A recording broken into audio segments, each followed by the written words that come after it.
faut dire que nous avons pris le pays sur le volet sécuritaire avec une situation, mais aussi sur le volet économique, politique avec une autre situation. Retenez qu'il y avait beaucoup de réformes à faire. Tellement de réformes qu'on ne pouvait pas les énumérer en un coup. Et donc, nous avions une idéologie que nous avons commencé à mettre en œuvre, la révolution, jusqu'en avril dernier où on l'a proclamée officiellement. Et qui dit révolution, il s'agit de révolutionner tous les domaines de notre vie.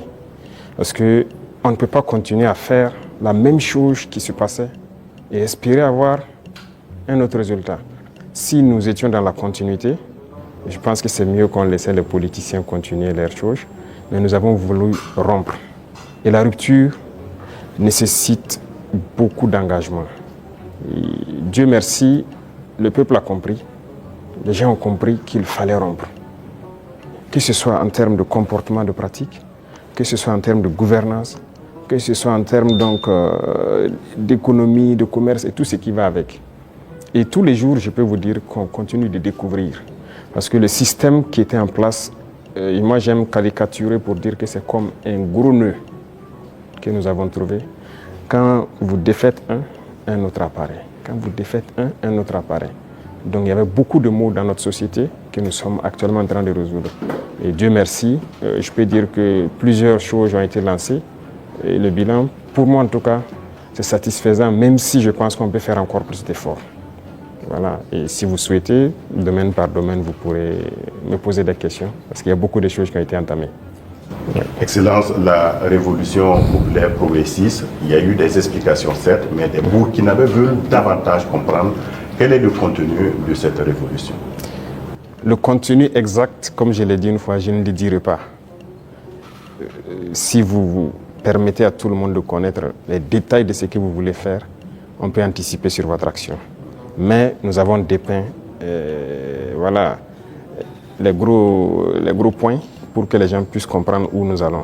Alors, si vous remarquez, dans le modèle même de gouvernance, la lutte contre la corruption et la bonne gouvernance, il y a d'abord l'exemple que les gouvernants doivent donner. Et comme je dis, vous ne pouvez pas être là, une catégorie de Burkinabés, parce qu'on vous a confié des postes. Vous, c'est le choix entre les bons whisky et les bons champagnes. Pendant que des femmes meurent en allant chercher l'eau à la rivière, elles se noient ou quelque chose, ce n'est pas possible. Donc il y a cette idéologie-là qu'il faut avoir pour pouvoir avoir une société de justice. Tout le monde doit pouvoir avoir accès, par exemple, à l'eau potable.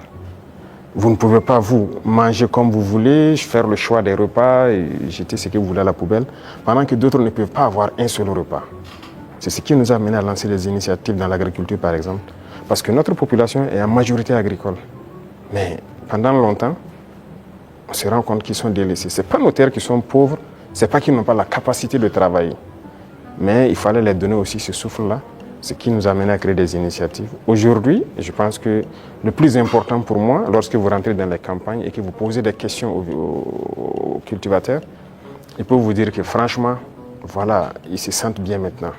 Ils cultivent, il a de quoi se nourrir, et le surplus, il le revend généralement à la Sonagès qui paye, qui fait un stock de sécurité. Et lorsque dans certaines zones ou dans certaines périodes, il y a des soucis, ils le ressortent, ils le vendent à prix bien subventionné, accessible de tous. Donc ça, c'est très important. L'idéologie de révolutionner beaucoup de domaines, quand on prend le domaine même des finances publiques, alors on est en train de digitaliser beaucoup de paramètres, avec beaucoup de difficultés parce que les gens n'aiment pas ça. Bientôt, par exemple, on va lancer la facture électronique. Déjà, quand on a émis l'idée, mais beaucoup de grands opérateurs sont opposés à cela. Pourquoi ils ne veulent pas la transparence? Parce qu'on a habitué les gens à la tricherie, à voler. C'est comme une norme. C'est ce qui était installé, donc il faut changer tout ça. Sur le plan des infrastructures et beaucoup de choses, le domaine des marchés publics et tout ce qui va, c'était d'ailleurs le domaine le plus corrompu. Voilà, vous êtes un entrepreneur, vous venez nous voir, on vous donne le marché, vous surfacturez, et après on se donne quelque chose à l'arrière. C'est ça la règle d'or. Et donc quand quelqu'un même vient avec cette idée, vous êtes exclu d'office. On ne vous permet pas. Et si on laissait continuer dans cela, je ne pense pas qu'on puisse s'en sortir. On ne pourrait pas payer des armes, parce que, comme je l'ai dit, si vous ne faites pas des économies d'échelle, vous ne pouvez pas vous équiper. Vous ne trouverez pas une seule banque dans le monde où vous partirez prendre un prêt pour payer des armes. Ça n'existe pas. C'est avec vos fonds propres que vous pouvez vous équiper. En tout cas, nous, on n'a pas eu cette occasion. Et si quelqu'un en connaît, peut-être qu'on est preneur. Et tout ce qu'on est en train d'acquérir, je vous ai dit une fois le montant, ce sont des milliards de dollars. Hein. Comment on fait? Où on a puisé l'argent? Mais cet argent était là. Il fallait assainir le domaine des finances, le commerce et tout ce qui va avec. Et le fonctionnement de nos sociétés d'État, vous avez pu remarquer cette année les résultats de 2024 qui sont au-delà. 2025 est encore meilleur que 2024.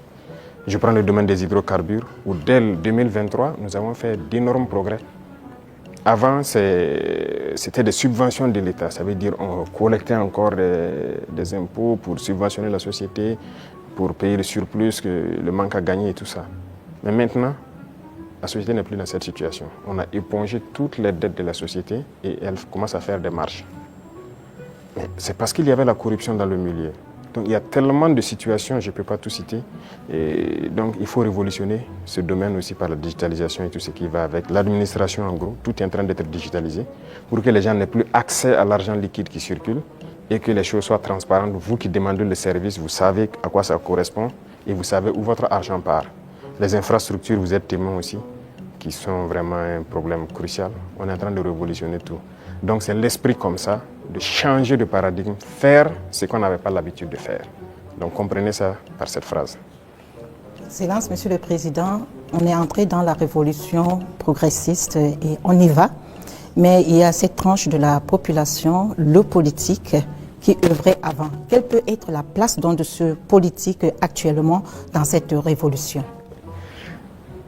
Je ne vais pas être hypocrite encore. Si c'est cette mentalité politique, ils n'ont pas de place dans la révolution.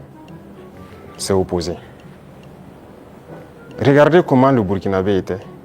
Puisque pendant 27 ans, bon, plus de 27 ans de règne de Blaise et même le pouvoir du MPP, ça continue dans la même politique. Et cette politique, notre génération est née dedans. Donc on est né et les gens ont grandi avec une mentalité. Si tu ne connais pas quelqu'un, tu ne peux pas avoir accès à certains services. Ce qu'on appelle les deals. Tout le monde a évolué avec cet esprit de deal, de corruption, de tout. C'est dangereux, mais c'est la politique qui a mené ça. Parce qu'il y a des entrepreneurs politiques, vous avez entendu parler de ça. Les jeunes qui se lèvent parce qu'ils savent parler, ils savent flatter. Et c'était quoi la politique? C'est quoi la politique en Afrique? Il faut dire la vérité. Quelqu'un qui a l'art de mentir, de tromper, de flatter. Vous voyez tous les vices. Si vous regroupez tous les vices, vous êtes un bon politicien. C'est la réalité. Nous, au village, quand on voit quelqu'un qui est un trompeur, il ne dit pas la vérité, on dit, lui, là, c'est un politicien. C'est comme ça on disait. Donc, il faut que cette mentalité change. Beaucoup ont changé. Beaucoup ont compris, ont changé et marchent avec nous.